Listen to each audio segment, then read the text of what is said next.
आज 3 अप्रैल को मायावती ने एक के बाद एक कई अहम राजनीतिक संकेत देते हुए 5 बड़े ऐलान किए, जिनसे साफ है कि बहुजन समाज पार्टी आने वाले चुनावों को लेकर अपनी रणनीति को पूरी तरह से नए तरीके से तैयार कर रही है।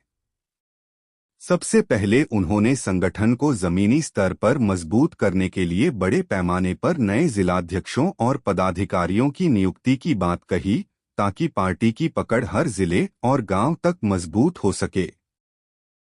दूसरे ऐलान में उन्होंने स्पष्ट किया कि बीएसपी फिलहाल किसी भी गठबंधन पर निर्भर रहने के बजाय अकेले दम पर चुनाव लड़ने की रणनीति पर काम कर रही है, जिससे पार्टी की स्वतंत्र पहचान को और मजबूती मिलेगी।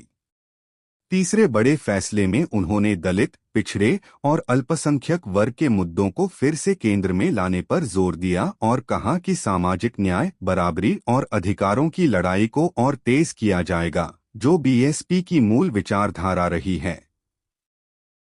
चौथे ऐलान में मायावती जी ने कार्यकर्ताओं को सख्त निर्देश देते हुए कहा कि वे सिर्फ संगठनात्मक बैठकों तक सीमित न रहें, बल्कि गांव-गांव, शहर-शहर जाकर आम जनता से सीधे जुड़े, उनकी समस्याएं सुनें और पार्टी की नीतियों को लोगों तक पहुंचाएं, जिससे जमीनी स्तर पर भरोसा फिर से मजबूत हो सके।